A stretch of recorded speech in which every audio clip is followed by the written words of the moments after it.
Hello, friends. My name is Steve, and I'm here today with author Halo Scot. Halo, how are you doing today? I'm good. It's hot here, but other than that, I'm really good. Yeah, we're just talking before about the humidity, and I'm not a big fan of humidity, so I get sympathize. Yeah, Yeah, it's like I think 80% humidity here today or something. yes. Yeah, Right, that's fun, rough. fun. Yeah, but we are here today to discuss your series, The Rift Cycle. We're going to be going book by book to get into all the details and all the things that I got wrong that I have written down along the way. So to start off with, do you want to give us let's start with just like a non-spoiler for people who have not read it yet, just like a non-spoiler like pitch for it. Sure. It's about a post-apocalyptic world where everything goes wrong. There's a lot of angst, and basically, season of birth determines power, and there are a bunch of realms that don't play well together, and a bunch of characters that don't play well together. And there's murder, sex, drugs, basically any type of taboo that you could think of. So, yeah, very grim dark. Can confirm, yes. True. And AC Marco is here. Hey AC, thanks for coming by. So let's go ahead and get into the first book, and you start this off with you set the tone pretty quickly. What kind of journey you're in for? Death. No. Yes, death and destruction. So start with Edge of the Breach is the first book. So, what was kind of your goal for the first book? Did you have the series planned when you started this one? I did, but book one took about it probably was only what I thought I was going to cover a lot more ground in book one, but then Kiter just had a lot of fun killing a lot of people in his teens. So, it just, I kind of was like, yeah, why not? And some extra kind of events came up. So, like, I knew, I won't give spoilers now, but I knew what the ending was going to be. I didn't know how I was going to get there. And I didn't know why, which is probably not a good way of planning it. But yeah, so like I knew how it started. I knew that I wanted to focus on them in childhood. I thought that would only be like a chapter or two though, and then I thought I was going to jump to when they were like in their 30s. But then, like I said, Kyler was just a murder baby and wouldn't let up. Yeah. So the notes that I have written down here were it's the comparing Rune's mother to Kaider's mother. That was a big contrast. I think was that deliberate? Yeah, that was actually like I had a lot of friends with difficult situations growing up, and I kind of wanted to mirror kind of like what they came from and like what they came home to basically after school versus like the kind of loving environment that I came home to, and how that really kind of shaped my childhood and shaped their childhoods, and how like I think it's easy to hate a villain, and then you kind of go back and I want people to sympathize with where he was coming from, Yeah. No, and even though and he likes to kill people too. yeah. One thing that really struck me, and it's funny, but when I was reading, I thought this torture scene is really well. It's really like it was really very vivid. So when you write those types of scenes, like torture scenes or violence, what approach do you take for that? Because they're very effective. That sounds so bad. I just gonna let Kiter take over and go with it. It's not very hard to put myself in his shoes, I guess. And so yeah, maybe it's speaks poorly of me. I don't know. I've watched a lot of shows though with a lot of torture, like Spartacus, HBO Rome, stuff like that. So that probably kind of subliminally, like, kind of made its way in. Um, yeah, I mean, like, I wish I said I had a process or that I wasn't like a psychopath, but it's very easy for me to get into the mindset.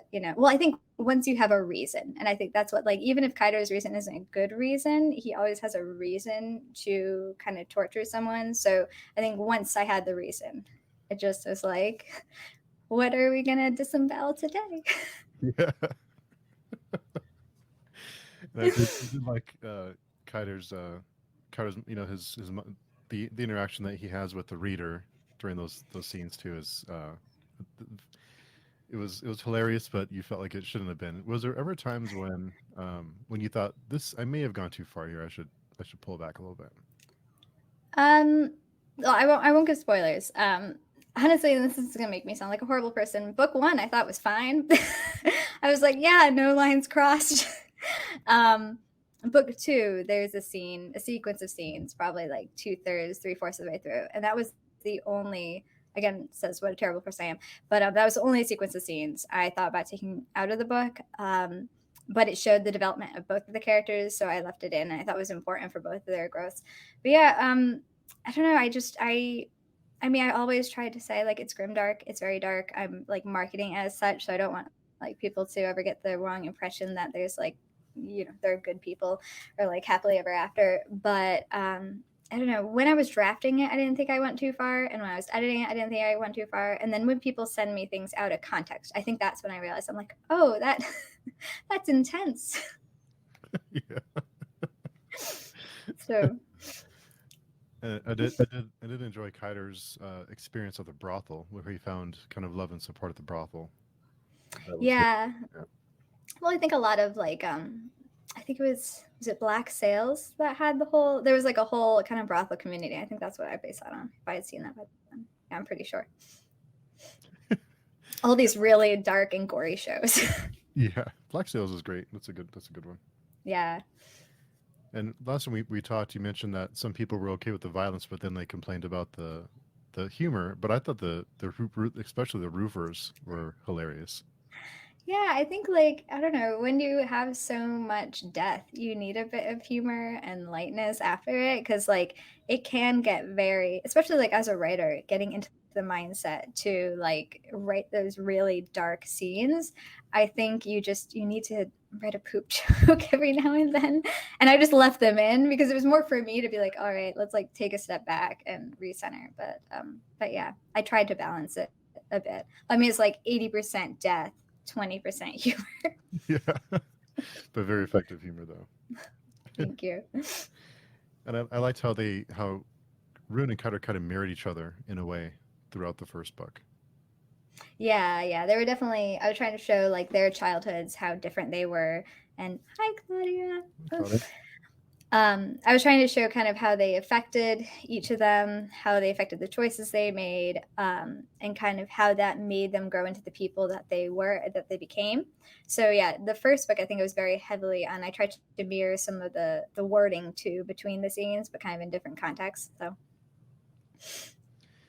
And something that I started to wonder, um, because when Rune and Cutter first met, they seemed to have like almost a friendship or like a sibling type of relationship. It was before they were romantically involved, which I was way off there. But so I started to wonder because there were I kind of picked on some hints that there was something else with Rune's father that was kind of, he had done something in the past that he wasn't, so I started to wonder, is he Kiter's dad? And I was convinced that they were related, but I was way off. Just a little incest, right? Yeah, just a little bit. So every time they would get a little closer, I hope I'm wrong. It's a whole Luke and Leia situation. Yeah. And so the end of the book, the last, I don't know, 50, 60 pages were very intense. Did you want to end the first book on a high note like that, on just these crazy things happening? I mean that was so I knew that those things were going to happen in the series. I wasn't sure exactly where, but I think it was as like I was getting to, I think it was like the 2/3 point, and like a lot of it was like a lot of the first book is a lot of character development, the second book too, and like not that much plot. But I was like, I should start bringing in kind of the purpose of the series and like having some plot that goes along. So I was like, I should probably make some stuff happen. So yeah, I kind of snuck it in at the end there. And I don't know, I kind of like those breakneck endings where everything goes wrong and when like everyone's just crying and in pain. It makes me sound so bad, but like, and I like the whole like kind of layering different things going on at once so that like you never really get a chance to catch your breath, and to kind of almost zoom the camera out because you've been kind of dealing so much in Kaido's childhood and Rune's childhood, and then kind of going to see where they are in the big picture of things. And also very intense is mild, right? Yeah, it's just, a little bit of a breakneck pace. Yeah. But I think that at the end, showing also how well, since this is spoilers, I can say the whole book, Kaido's basically like, I'm big and powerful and strong, and then to see how kind of small he is in comparison to the gods, and to how little power he has, and also to kind of bring that to with his mother at the time, because his powers hadn't fully developed, how kind of feudal and powerless he felt with her, and how helpless he felt at her abuse. And then even though he's grown and he's founded the Apolli, and he's become this kind of badass in Zawad, when you then get to the kind of the stage of the realms, they're like, yeah, you're basically an ant, and kind of how that affects him of being like, no matter how far I go, I still kind of feel like I'm getting pushed back to start. Mm. And I think, when we talked last time, you had mentioned, how far can you go with the character before, before someone dislikes a character? How far can you push the boundary? And I went back and forth a lot with Kyder because I enjoyed his character, but he did all these really terrible things. It's One because of you're the a nice person. Yeah. But I wanted to like it because he's an entertaining character. But then he would, you know, he kill someone and then do things with the corpse. Do things. Do things, yeah. That was Which, when I was writing it, completely founded. It's like, yeah, this makes sense. What was that something you had planned to do, the corpse scenes? No, completely not. Well, it's interesting you say that, because I get a lot of people. There's some people that are like, I don't want to love Kaider, but I do. And there are a lot of people that have a really visceral reaction to him. And so people are like, I can't read it because I hate Kaider. So it's interesting. He's such a divisive character in that way. And I think it's because I wanted the purpose of his character to be like, what can you forgive? And what's the line? And for some people, they're like, chapter 3, I cannot forgive chapter 3. And I'm sorry if I have to bow out. But yeah, by the time he gets to the corpse scenes, he's just completely deranged at that point. And he also he's constantly saying, as a character, I don't care about anyone, I don't care about anyone. And then he really cares about Rune. He's kind of coping with it, but he does care. He's a very unreliable narrator. He cares in a very kind of abrasive way. So he's trying to he's made a found family. Rune has made a found family. He's not the nicest to his found family, but I think he doesn't know how to have people he cares about that he can't just kind of erase. So it's kind of unwinding him at the end. And then so he's like, oh, I just feel like I'm going to kill people. And it's his way of coping, because he doesn't understand. And when he gets to the corpse scene, he's very kind of toxic and possessive and stuff. And I think it all comes back to the abuse at the kind of hands of his mom, how he had no control over that. So he's kind of over controlling the situation and kind of being like, why not add some necrophilia to the mix? Yeah. That is one way to let everyone know you mean business, is to do that. Right? That's your Grimdark membership card, right? Yeah, he got his card was stamped that day for sure. Yeah. It's like a passport. Yeah, you went there. You went there. You went there. Yeah, you're stamped. Yeah, he has his card stamped. Yeah, many times. Yeah, but that sends a message for sure. Yeah, but I'll show you. Yeah, and I started to wonder: is he redeemable? Is he a character that can be redeemed from all the things he's done? And kind of like you mentioned, that's what he knows. That's what he knows. So he's struggling to deal with all this that's going on, and Rune and Kyder's connection, it was pretty strong pretty quickly. Did you want to roll into that smoothly, or did you want to kind of set the stage for that there's something here right away? Well, I wanted them both to be kind of solstice born, the strongest, and kind of opposites attract, but also kind of smash heads. And I think that because of all that she's gone through, all of the grief and all the pain and all the death, she's just a no bullshit person, and he's used to a lot of kind of bullshit people. And I wanted someone that was really going to challenge him, because like you said, he's not, in the beginning, especially the first book, he does a lot of shit and he's kind of an asshole in a lot of ways. Forgive my language, but he's just kind of a prick. He's just really a jerk. And I give reasons for that, but at the same time, yeah, no, he is just kind of a jerk.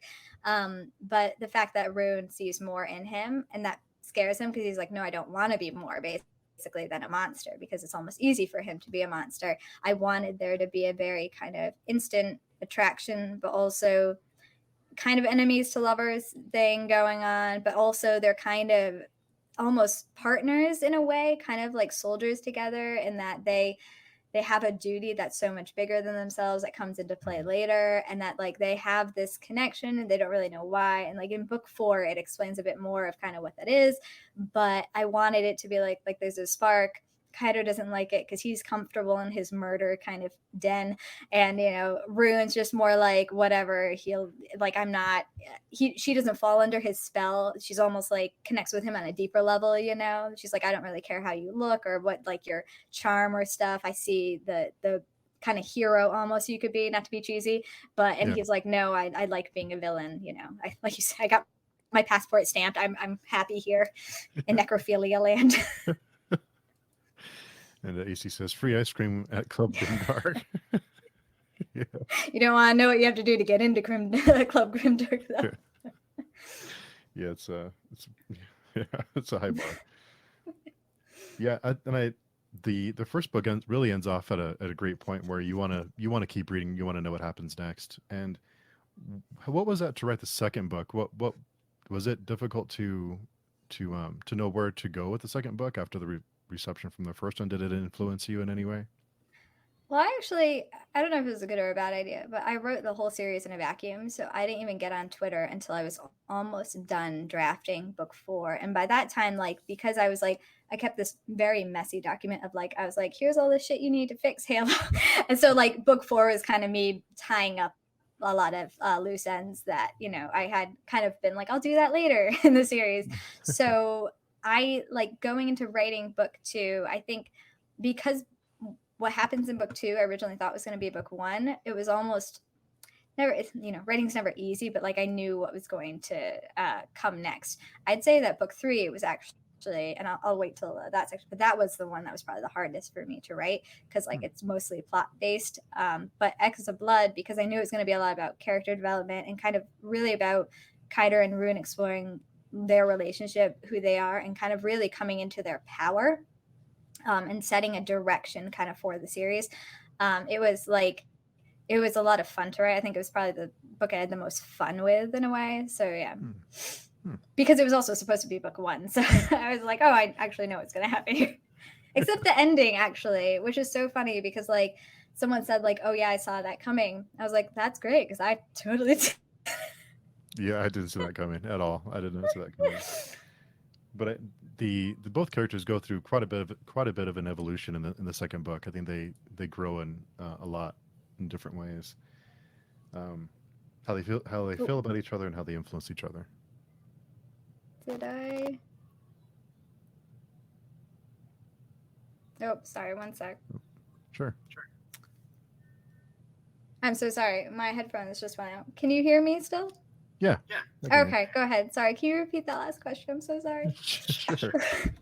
I know we're talking about the characters and how they influence each other. Oh, yes. And how they're really coming into their own in book 2, right? Yeah, well, I think they kind of really, they become adults in book 1, but they're still kind of really young. And in book 2, I think especially Kaider, he goes from being just a gang to the most powerful gang in Zawad, and also like he's making enough noise that the gods are starting to get annoyed at him, so I think that it's showing that it's widening the stage a bit. Like that's what the ending of Edge of the Breach was kind of like, this is great that you've been murdering people and having sex with corpses, but there is a bigger kind of stage that needs to happen, and for Rune to kind of undergo the training of being a soldier, and to, after losing, well, I say spoilers, losing all the roofers and stuff, losing her family, like losing every family she had except basically Kaider, and with him too, she's kind of like reluctantly, she's like, we're kind of forced to be tied together because we're both solstice born. I wanted to show how she could kind of open her heart again, which is really hard to do after loss, and how she also could kind of forge a path, but she doesn't really know if it's really fully what she wants to do. So it's kind of about them both coming into power pretty quickly and kind of solidifying themselves as people who are like known across the world, and especially for Kaider, someone who's like getting big enough to start annoying the gods with like all the things he's doing and all the connections he's making. And I did like that Rune made a different family too in book 2. Yeah, and well, I wanted it to be like, you know, it's hard for her to open up again, but I think that's the difference between her and Kaider is that he likes to shut down a lot, and she's brave enough to try to go out there again and again and again, despite the universe just being awful to her, despite me being awful to her. Yeah. But I did, one thing that really struck me in this book is the action scenes, and you feel really disoriented during these scenes, like the bombing scenes. You feel really like confused, and you can see the smoke and hear the ringing in your ear when you're reading it. What, was that something that you practiced, or was that just something that came to you?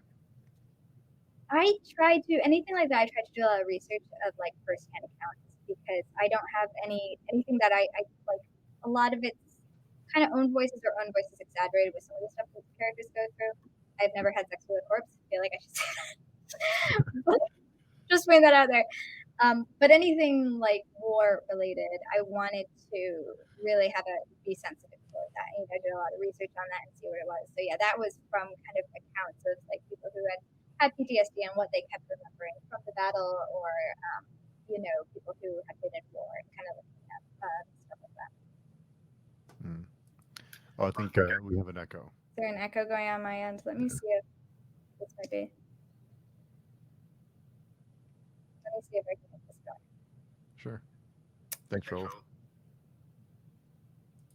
don't know why. For some reason, yeah, my Bluetooth is. Sorry, one moment. This should connect.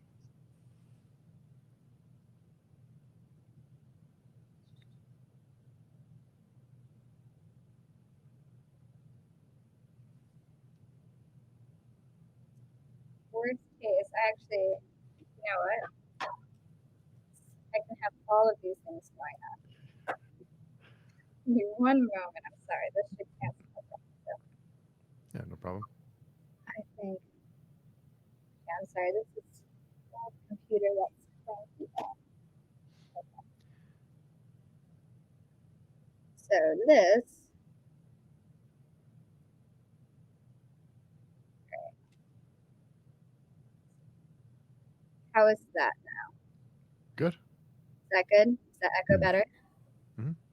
Okay. Awesome. I'm so sorry. No, that's okay. Let me make sure. All right. Yeah. It's just me like reaching down in my desk and pulling out all this random stuff. Oh wait, this Sometimes is it's the best way.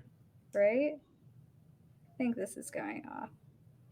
I have no idea what's going on with my thing. Okay, that's just gonna start spazzing. All right, now we're good. All right, there we go. Awesome. On to the next, the next microphone. Yeah. There we go. I know wired, Drew. I know. It's like I try to do Bluetooth, but it just doesn't. Yeah. There we go. I'm too impatient. So Claudia says, "Great to hear you explain your writing process." Oh, thank you, Claudia. Most of it is me screaming into the void and being like, "Who can I kill next?" But yeah, sounds much better. Awesome. Okay, awesome. There we go. I'll just and so the book 2, you mentioned that there were some scenes that were difficult, and you questioned whether you should include them. What was that process like? So it was. I mean, I'll just spoil it. So it's the sequence where Rune is being violently raped. It's the one series in the book that I was like, if I include this, I have to have a good reason, because that is where I was like, that goes really far. And part of it is that I've had friends who were raped and sexually assaulted, and like part of the reason in Edge of the Breach, that Kaider goes so far with that guy is like my rage at what you can't do in real life. And for her, I wanted to show the strength of someone, like what it really took to kind of overcome sexual abuse of that level. I wanted to show Rune's strength. I also wanted to show how she didn't become a bad person despite something so awful coming to happening to her. But also with Kaider, it's the first time that he chooses, this is going to sound really cheesy, but like chooses love over hate, like Kaider in book 1 would have kind of almost abandoned Rune and just been so consumed with rage and hatred and revenge that he would have focused entirely on Velis. And now, like, he gets his like a little bit of revenge, but he basically is like, the things I would do to you, but you're not important, and pushing him away and focusing entirely on Rune and kind of putting all of his plans also for what he's planning for the end of the book on hold to help her. I thought showed how he changed so much as a person by, like, book one Kaider wouldn't have done that. Book one Kaider would have probably just had a killing spree and gone off and revenge. And meanwhile, Rune wouldn't have been able to get through that. So it's also Rune hates relying on other people, and she is kind of forced to fully rely on Kaider. And also it shows some of the other stuff that he's been bearing and keeping from the reader about him being raped as a kid, and all of that kind of trauma, and how it's shaping both of them and their reactions to it and kind of moving forward. So yeah, that was the sequence that I was like, it has to change both of the characters, and I thought it was needed for both of their growths. But yeah, it was definitely one that, like, I went back and forth on it, and I contemplated a lot because I don't know why I didn't do that with the screwing a corpse but that seemed fine to me. I was like, yeah, whatever, he's dead. Sounds awful. I thought that those scenes were of course difficult, but I think they were done responsibly. So I tried to base it on kind of what I had seen my friends have to go through, and kind of the strength it took to move on in life, being violated and invaded and kind of almost erased in such a way, and being possessed. And I wanted to show how Rune also kind of took control, and she was like, I'm not going to let you take this from me, even if I always am going to kind of have that shadow in the background. So I thought that was important for her, and like I said, important for Kaider to show that he doesn't only screw corpses for revenge or something. He does then, he's able to step away from what would have just been like, he would have loved in book one to go off on, and to like search down the entire bloodline and just kill them off one by one, and that would have been the rest of the book if it was like a few years ago. yeah, you turn them all into confetti. Yeah. That was one of my favorite. I forget which book. I think it may have been more than once, but you turn people into confetti. That was great. Meat confetti. Yeah, meat confetti. Yeah. Something another thing that I thought too is it was a big moment for Kaider, because I thought he was going to go off and just start killing people, but he didn't, and I thought that was a big moment for, like you mentioned, for both of the characters. Yeah, it's hard for him to, like, he loves killing people and he loves murder and he loves revenge. And I mean, like, book two is also, it's a whole revenge story about what happened to Rune in the previous book, about like the gods killing her found family. And the fact that it kind of happens again and he doesn't go after Velis, and he's like, okay, I'm going to focus on Rune this time instead of focus on kind of all the revenge, I think shows immense kind of character growth for him for the moment, at least. And another thing that I thought was pretty funny, because it kind of it caught me a few times, is I don't know if is it breaking the fourth wall when Yeah. I thought, and there was a few times when one of the characters say, well, I'm do I have to spell this out for you, or come on, reader, like you should. And I thought, well, I'm kind of, I felt like I should know what's going on, and I'm not sure. So it was also hilarious. What made you decide to take that approach with that? I was trying to think about why I did, because it just kind of happened, to be honest. But I think, like, my sister is really into musical theater, and there are a lot of like musicals where they're like, just breaking into song is honestly kind of breaking the fourth wall, because like I don't usually see that out in the world. But like, there are a lot of times when they kind of turn to the audience and then they deliver a monologue or something. And I think it kind of snuck in that way. But I also didn't want the reader to feel safe, because I mean, like, you're reading a book, but I mean, maybe it makes me so sadistic.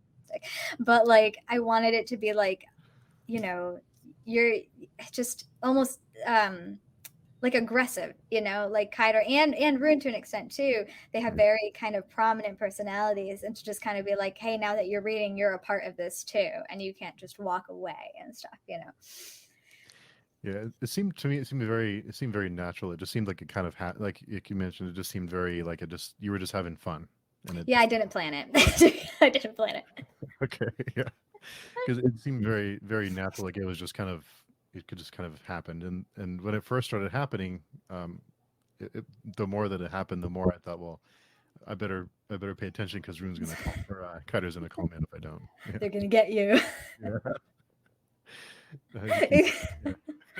They love you, Drew.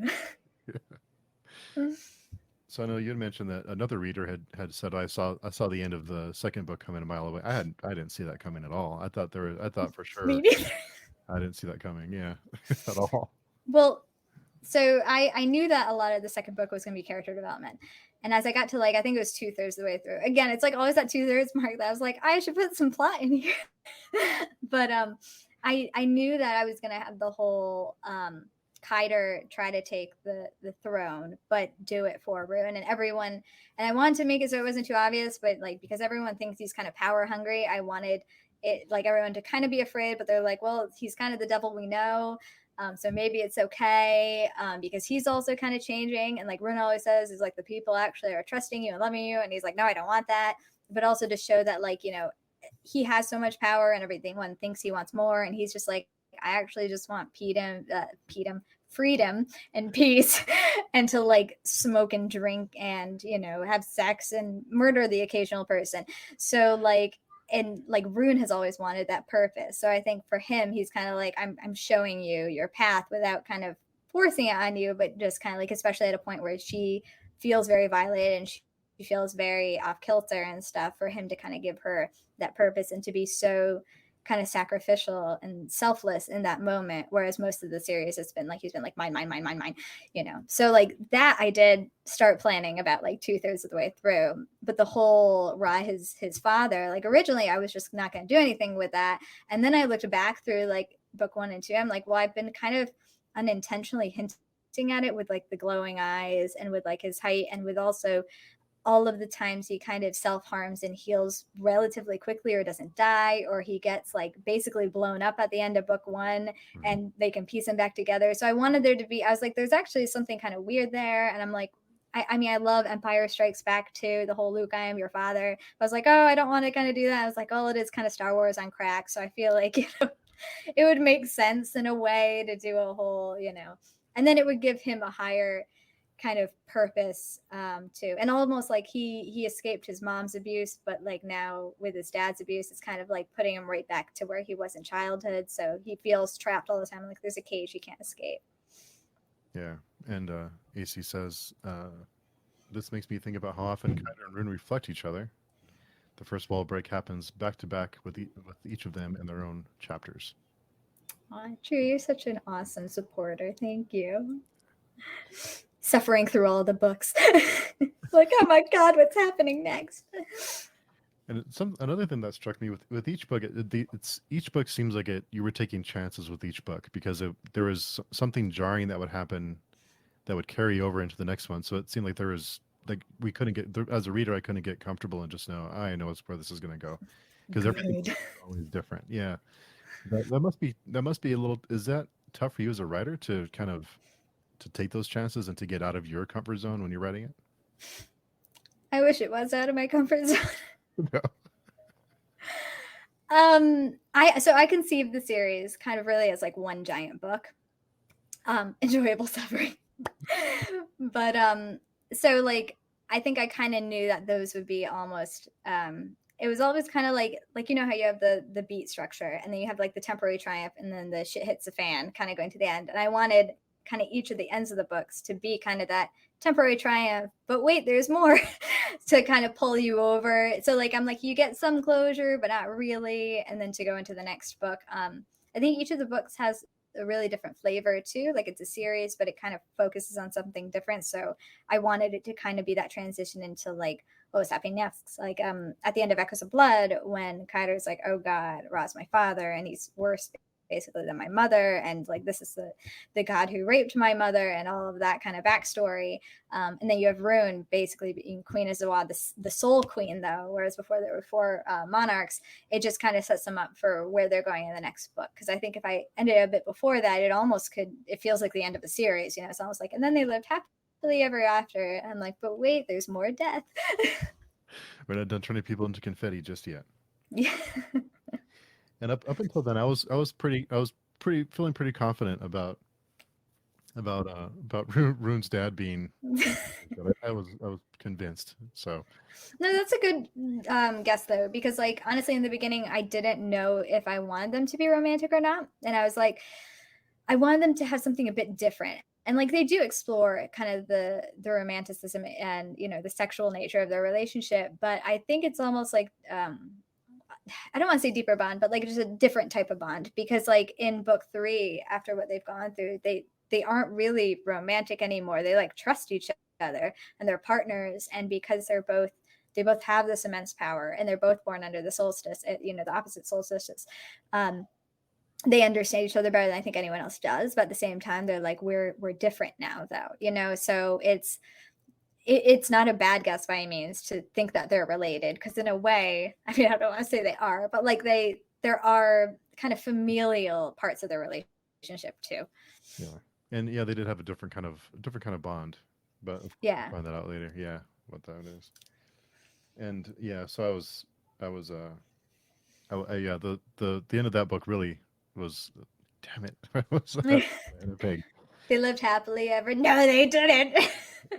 And I started to wonder towards the end. I was like, okay, where, now that all this is happening, and Brune has the crown, and it's like, okay, what's going to happen next? And then boom, I'm your father.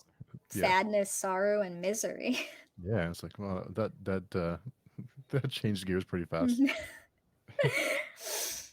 Can't have So too much of a good thing. We got to make them suffer.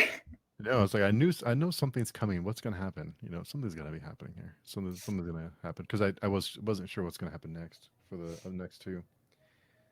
So talking about each book having its own kind of different flavor, the 7 year gap between book 2 and 3 was a big gap.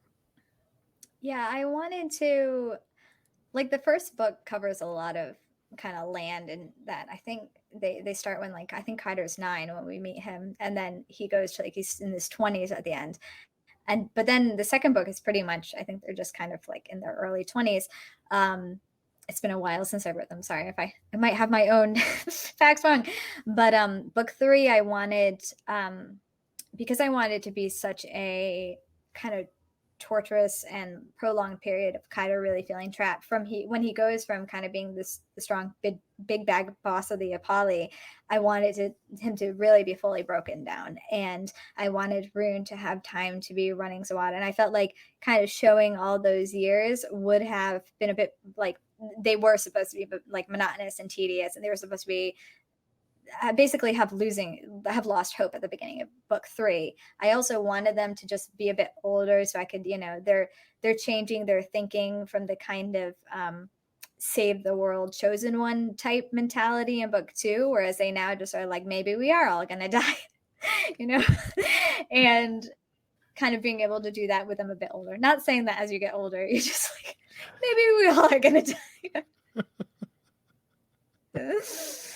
Yeah, a little bit of cynicism. Yeah, Yeah, exactly. yeah, Everyone needs a little cynicism. yeah. The Cutter being tortured was a long period of time for him to be um, tortured and captured. Yeah, and it was almost like I mean, like we see Kiter in book 1. Like I said, he's like 9 when we meet him. So like, let's say if he's like super smart, maybe he has 7 years of memories, 7 6. I want him to have a similar period of time with his dad, doing a very similar thing to him. So it kind of like everything's kind of like with the rift, going full circle, and it keeps going back to kind of like these cages he can't escape. So like as much as he built himself up after his like the ordeal with his mom, now his dad is able to do that to him because he's so much more powerful.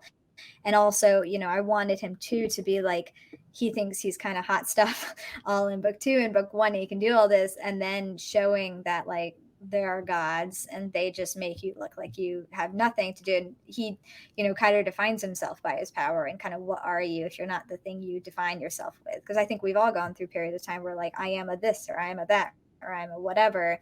And then if that changes, it's kind of trying to find out who you are again.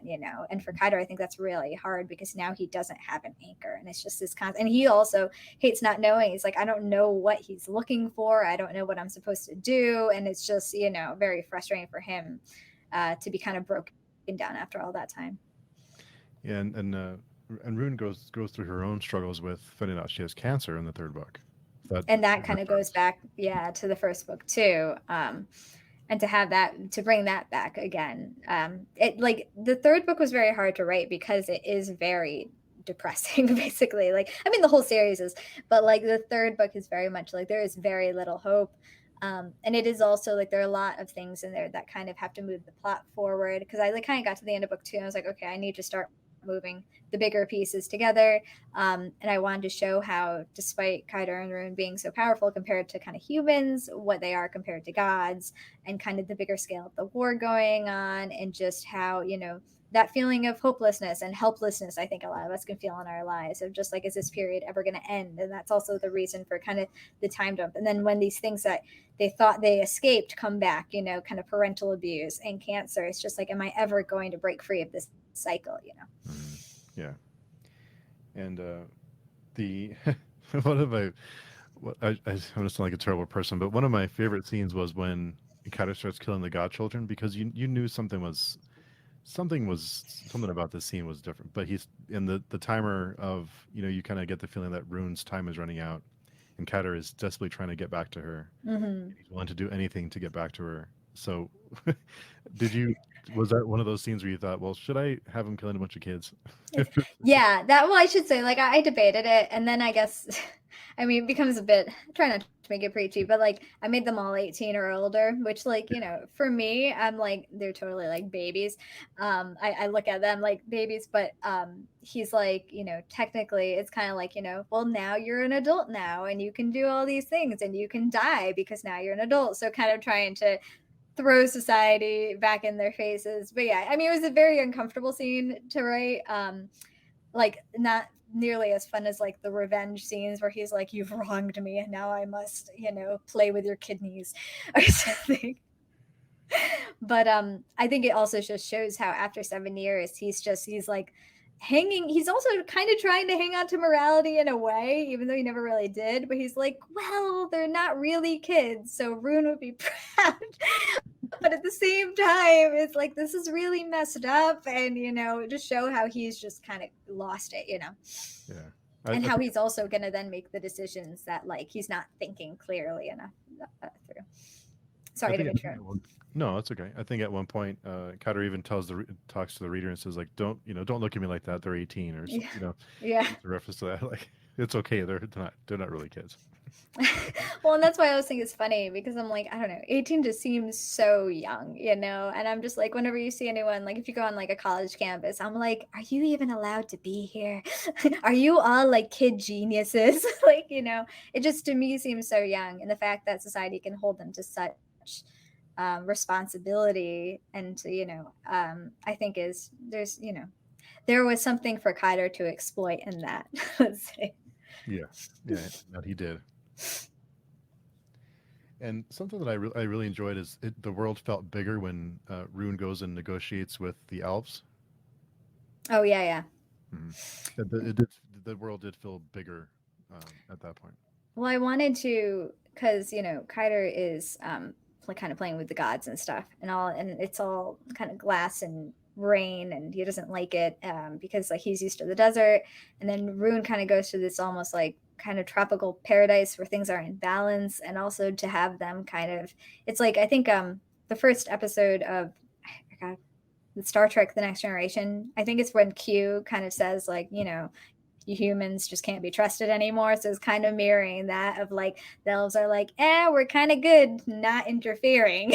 Like, you know, we don't really want to get mixed up in this. So I wanted to expand it while kind of showing an external light on Sawad, and kind of humanity, on what kind of the other kind of creatures think of them, really.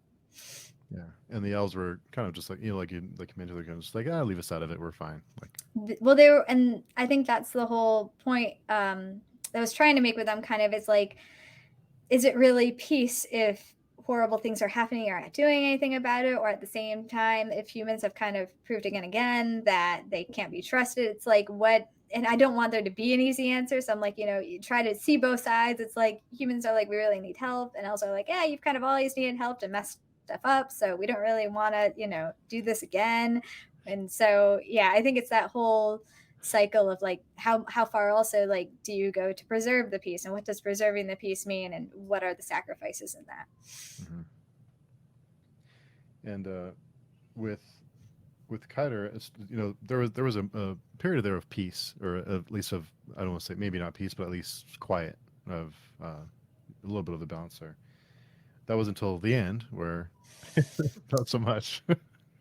Yeah. I think I always, I do love the like I love big explosions in movies. Like there's, I think it's why I love like Fast and Furious. It's just like, yeah, blah blah blah, and then it's just like explosions for like an hour and a half till the end. And I always like that kind of like we need to just be blowing stuff up in the last like quarter of the books. It might just be one of my guilty pleasures. I'm like, you've all been too happy and making progress. Let's set a That's enough of happiness. Let's blow snack. some stuff up. Let's turn That's people. enough of that. Yeah. So with this one, at the end of book three, I knew that he didn't kill Rune. I just couldn't. It wasn't going to happen. I know Kyrie Yeah. did a lot of things, but I just thought there has to be something here. Hmm. Something happened. But do you have readers who think that he did kill her at the end of book three? Did you get any reactions? I mean, a lot of people will kind of send me like a half angry DM of like, how could you? But I don't think anyone like I kind of mean it to be too. I want you at that point to trust Kiter enough to be like he has a plan, and the one thing he has been literally even saying in his head is like ruin, ruin, ruin, ruin. Like if he actually killed her, he wouldn't be there anymore either. He would just But at the same time, something happened. He did something to her, and I want that to kind of be like, okay, well, I don't think she's dead, but what the hell happened? So yeah, I don't think like anyone necessarily really thinks it, but like a lot of people, well, a lot of people say like I need to take a break now to like kind of get ready for the next one. But yeah, it was supposed to be like, he didn't kill her, but he did in a way kind of violate her trust, and how that changes their relationship even further than it's been changed from kind of the years apart and the change that they did over Eye of the Brave. Yeah. And the fourth book, it's kind of like a reset button for their relationship because Mm-hmm. she she was kind of a different person. Yeah, I mean, and that is the whole thing too of like, do you sorry, my light is totally spazzing out. There we go. Um I'm magnetic. All these things are just breaking around me.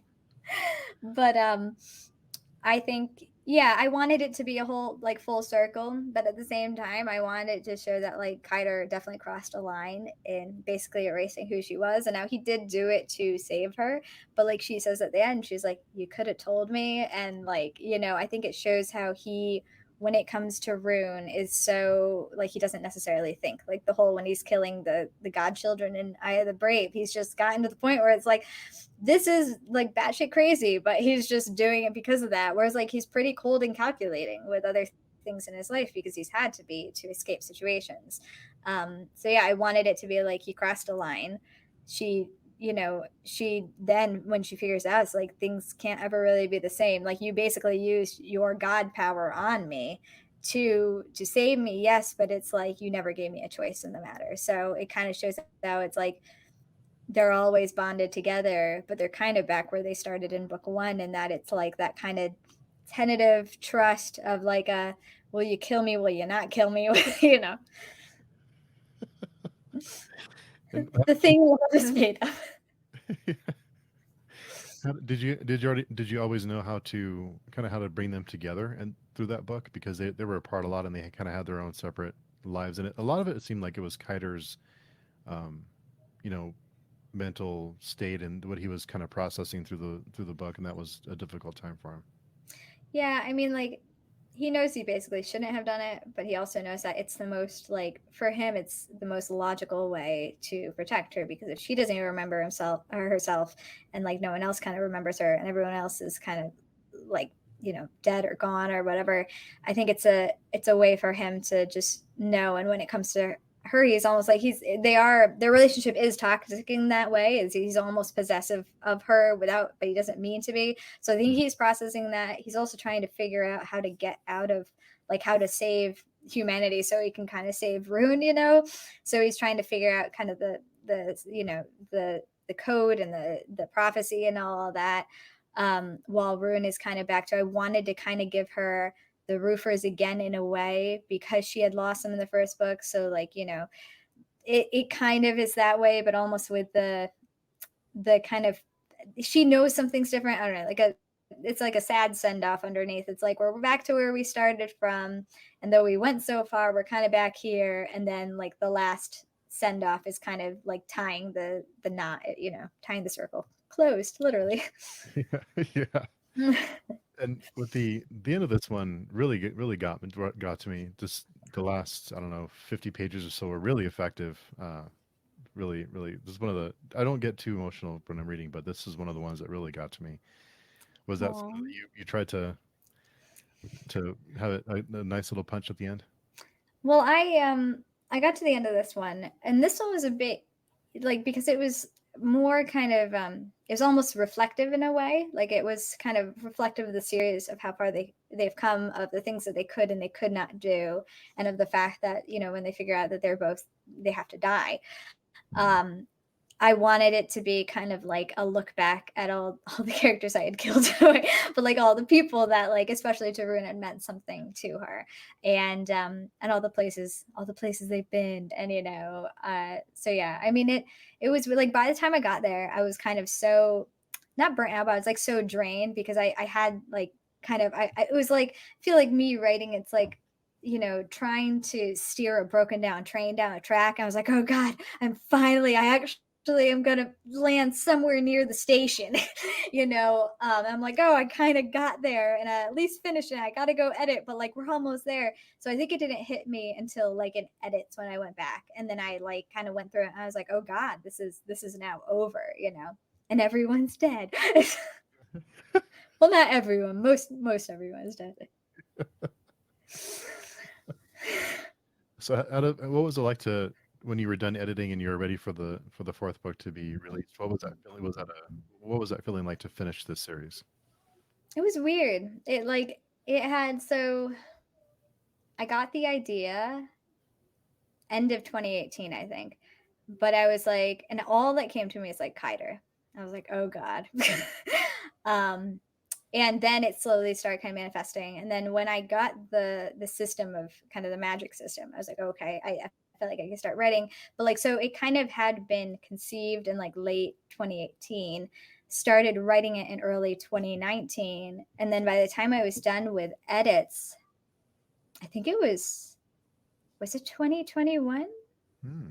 Maybe, or 2020. It was, yeah, it was like 2 or 3 years of kind of living with it, and of kind of being all consumed by it, and of like really trying to kind of, you know, like going through millions of edits and stuff, that, you know, you're so focused on the task of like, you know, developmental editing, line editing, copy editing, proofreading, and like marketing and cover and making sure everything's right and all this, that like you're not thinking about what it actually means until it's kind of done. And I remember then when I got to the end, it felt weird. I'm like, oh, I'm never gonna have Kiter kill anyone again. And like, you know, they're just also like, I really wanted to not have spin-offs for this series, because I was like, I wanted it to be over. And I know like not every series, but some series do it really well, but some series like they keep on kind of coming out with books after, like, and that kind of cancel, like they nullify what like the earlier kind of series had done. I was like, I don't want to do that. I also I beat the shit out of them. I want to give them some peace.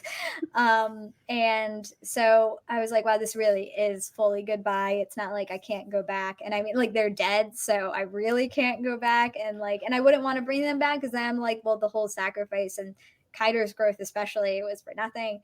But yeah, it was weird, honestly. It's kind of like the feeling of like college graduation, high school graduation, all into one, and you're like, in a way you're happy it's done because you like survived. But at the same time you kind of miss it because you've been living with it for so long, you know. I don't know, it's an odd feeling. Yeah, you did leave the door cracked a little bit at the end, though. Yeah, well, I had to, I mean, like, so basically when I said that like I knew how the series was going to end, I knew that they were going to die. I didn't know why, but I was just like, it was so bad too. I was like, no one actually goes through is killing their characters. You know, they're always like some like, I mean, like Darth Vader dies, but he's the whole kind of like the sacrificial, like he lives on in Luke, and they like, you know, he turns good and blah blah blah. But like they don't kill Luke, you know. And I basically was like, you know, Luke should have died. He should have sacrificed.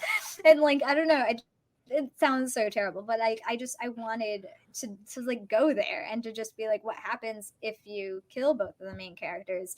But I also wanted to be hopeful, and I wanted kind of be like, they're dead, but maybe they're kind of together, and now they're just having some peace finally away from everyone else. You know, it's just kind of like they're kind of closing the door on us and being like, get out, you've already witnessed enough. So like there's a little bit of hope.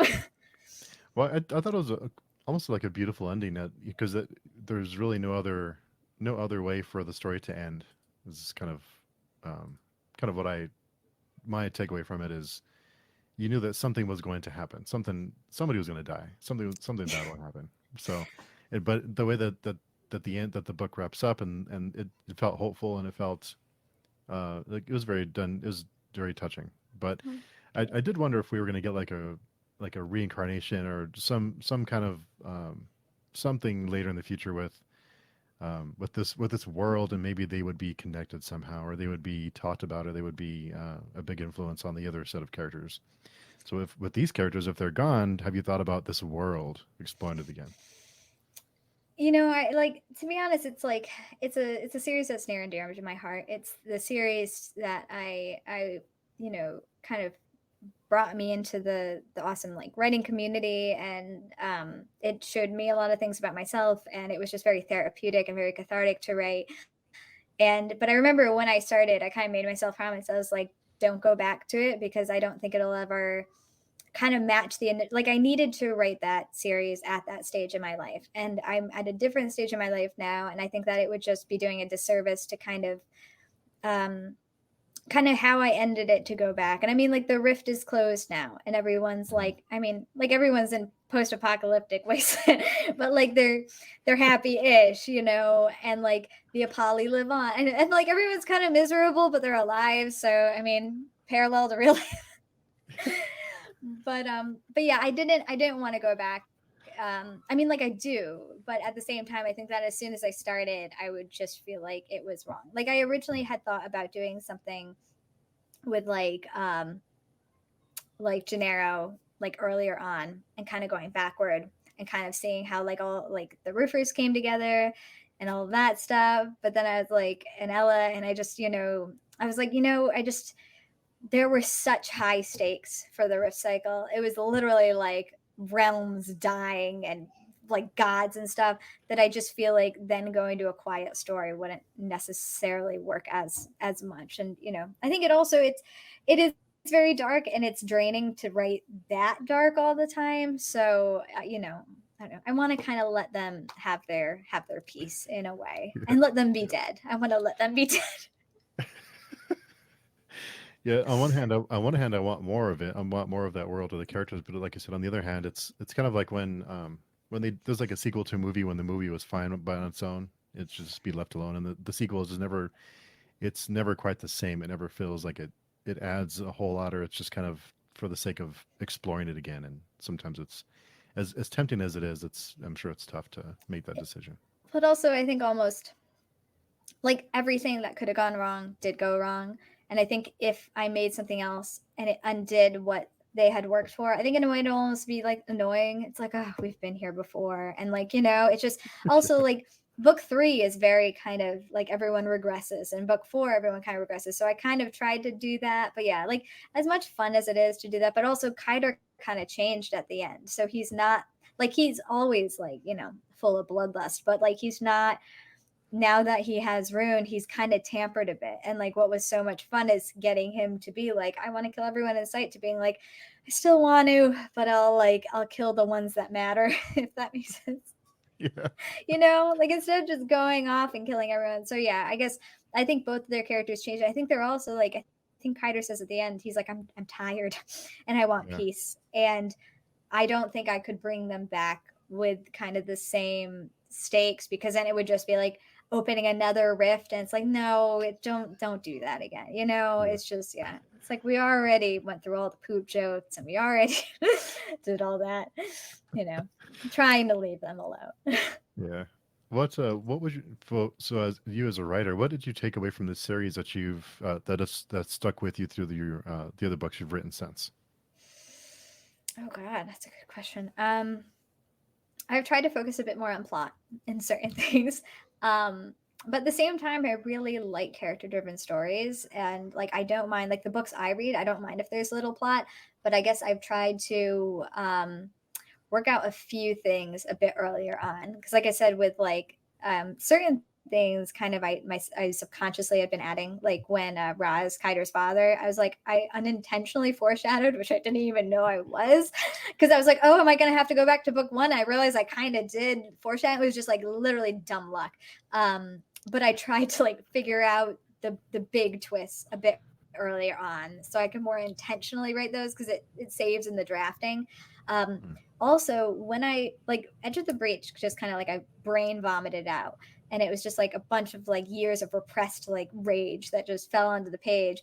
But books 2 to 4 needed a lot in editing, because I had like ways of explaining things that like were really long-winded, and what I tried to do, which is a pain in the neck, but I was glad I did it, is like find my crutch words, find ways that I was phrasing sentences, Mm. that there were a lot simpler ways to phrase them. So I would say that almost in like editing, I learned to be a bit more efficient, because in like I think so book 2 ended up being something like 140,000 words. I think it started at like 160 or something, Wow. or so, maybe not that high, but like I think I cut a good 10,000 words just in, not even developmental edits. I was in like line edits and just like literally taking out some filler words.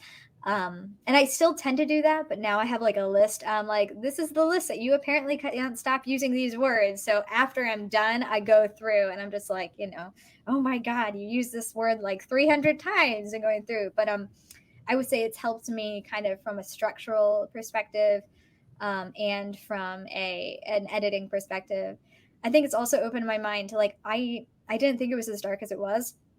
Like when I was going out, like I was like, I don't know, like I know I say grimdark, but I more am like, yeah, there's death, it's grimdark, but it's not like people have been like, it's the darkest book I've ever read. I'm like, the darkest? Really? I'm sure, Yeah, I don't know about that. and yeah, I was like, no, please, I'm sure there are many more books with necrophilias. But I think I it kind of shined a light or a shadow on me, as a writer. I was like, oh, it is quite dark, and that's going to put it in a very kind of special, like it's not going to appeal to everyone. And I think it helped me be more aware of kind of what I write and who it may appeal to. Like I never thought of it as horror until readers were like, oh yeah, this is horror, or like dark fantasy. I was more like, this is like sci-fi. And then when I realized that like sci-fi is such a broad genre, and like that can encompass like utopian societies and all this. And when people are like, oh, I was looking for sci-fi, but not like, kill them all sci-fi. I'm like, isn't all sci-fi like that?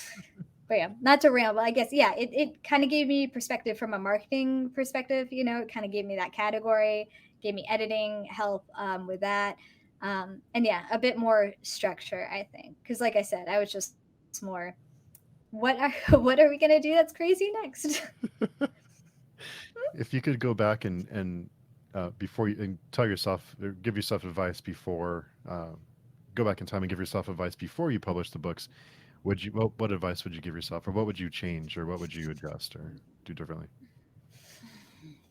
Oh God, I think yeah, this is pretty Pretty dark. dark. I think I would tell myself to chill the f out. Um, I think I would say, to focus more on, like, rejections and negative reviews used to get to me a lot, and things would get like stuck in my head, and it would be like, it's always like, you could have people who say good things, but it's like the one person that, even if it's slightly negative, you're like, oh, that's the one I'm gonna focus on. I would tell myself to chill.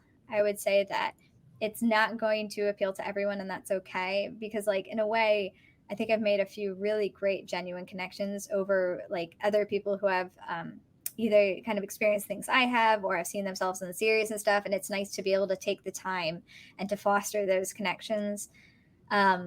I think I would tell myself, I think I would send myself the list of the crutch words I use.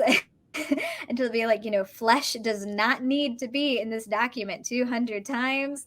Well, maybe it does, but like it needs to be in a bit, God, or like blood, gore, just, yeah, I'm trying to think of something profound, but I guess I think I would also say, keep writing and keep pushing forward, because there are a lot of times, like, to be fully honest, like writing is just very frustrating. And I, have wanted to rage quit so many times because it's just like, oftentimes it feels like you're screaming into a void and you're screaming into a void. And like when something's as niche as being like queer, dark, and self-published, it's like I feel like I have three stigmas that I'm often working against. And I think, before it used to really bother me if like it wouldn't kind of go out. But now I'm just kind of like, you know what, just write what you want to write for yourself, write for your audience. If you have fun writing psychopaths that like to murder everyone in their path and fuck everyone in sight, not to be crude, but like just do it. Yeah, I think I would just mostly tell myself to chill and to buy more beer. Sound advice. Yeah. Right. Yeah, that's really what it ends up being. Well, when I first read the synopsis in the back of the book, that's what appealed to me, is that it's dark and disturbing and violent. That's so, as for me, I know maybe I'm just a weirdo, but that's one of the things that was like, I want to read this series. Well, like for me, it's like when people say like some of the recent books are like, this book is like, it actually makes me buy a book. When like there was I think it was I forget what book. There was like a psychological thriller and someone was like, too far. This book went too far. 1 star. You should not write about this stuff. And I was like, all right, and I bought it. I was like, yep, that's what I want to do. So like I realize I'm not the average reader, I think, but there are other people who are like, whereas 1 star reviews, I guess, can help too, because, it's like the most disgusting thing I've ever read. It's like, yeah, that's going in my cart. Yeah, it does, exactly. Me, Yeah. and that's what, when authors or people say, they talk about negative reviews, and I buy a lot of books based on negative reviews, because it's like you said, it's, this book is so dark, I couldn't handle it, it's too violent. It's like, Yeah, well, and no one's paying for that. No one's like, hey, can you give me like a 1 star review and say this is disgusting? Whereas for me, I'm like, good, look, this isn't a paid review, and someone's saying it's like, yeah, I don't know. I gravitate toward those books, especially the books that are like, you should never read this book in your lifetime because it's going to affect you and like dig its way into your hole, and like your brain. God. We've been talking about taboo so much, but yeah, even that, the book will literally get inside you. Oh God. Hi, Ross. Yeah. Agent Young. Yeah. Freudian slip. Freudian slip. That's okay though. So, what can you tell us about I Will Kill You? Oh, thank you for bringing that up, Steve. You're so sweet. It's very dark. Basically, so if you've read the Rift Cycles, basically I want to take Kaider. I want to put him in contemporary Manhattan, and I want him to be even more unhinged, and to also be a father, and to struggle with that whole, like with Rune, he often struggled with like, I love her, but I don't want to love anyone, and that whole thing. So I wanted it to kind of, I realized I really liked writing the psychological kind of thriller and horror aspects of the recycle. And I thought, what would happen if I kind of took that out and just put it in modern society and wreaked havoc on New York City? So, and I was like, I also really like American Psycho and The Wolf of Wall Street, and there's a little kind of Soprano stuff in there. So and being half Italian, it's just kind of like, I was like, I need to do a bit with more of the gang, so not to propagate the stereotype, but at the same time, if you need a favor. So Yeah, just went into your daughter's getting married. Exactly. Thank you, Drew. Drew was so sweet. He actually already read it. Oh my God. And Drew just had a book come out, Accessories to Murder, which is amazing. That was on Thursday, I think. Yeah. Sorry, I don't know what day it is. Yes, Thursday. It was Thursday. Oh, congrats. Yeah. So. Birthday. And you do have one book I wanted to. I'm sorry. Go ahead. No, go ahead. And you do have another, but the Heartbeat of a Million Dreams that was released in February. What can you tell us about that one? So that one is basically about a neurodivergent superhero, and it's a sapphic kind of romance. It's probably, it's funny. I'm like, it's my latest book, and then I realized they talk about slitting a baby's throat in the first chapter. So realize what it's off screen. Like, I'm sorry, I have kids, so like, I'm like, if it doesn't affect me, it shouldn't affect you. But like, I don't know. It's the latest book I've written, but it's still, I guess, pretty dark. I don't know. I have no compass for what's dark, but yeah, it's about basically like my daughter's autistic, and it was around when she was diagnosed, and I wanted kind of to put a bit more kind of neurodivergence in fiction in what I had experience with. Like, autism represents a lot differently in girls, and she's like level 1, so like she's very aware of the things like where she has deficits and where she has kind of strengths, and it's a bit, I hadn't kind of heard about all of this stuff until like kind of the neuropsychologist was like, and here's all the literature you can read. And I thought it would be interesting and kind of try to put it out there more as a strength as opposed to like, a disability as they sometimes call it and stuff. So I was like, I think it kind of, I think it's one of her strengths in a lot of ways. So yeah. Oh, but there is also darkness a little bit, but Of course. Yeah, of course. Has to be a little bit. Well, I just feel like I should say that because like, I think that people's darkness scale is very different. So I'm like, it's the latest book I've written. It has a full, like, happy ending, complete happy ending. But it is, I would still say that it has some darkness in it, which it should, right? Oh, yeah, it has to have a little bit of darkness. Yeah, sure. Well, awesome. Thank you for coming by to talk to me about all the I know we had talked, I think it was in January, about doing this, and it takes a little bit for me to read. I can only read so fast. No, please. I was so surprised when you kept telling me you were done. I was like, what? You were so awesome. Thank you so much for reading all of them. Oh my God.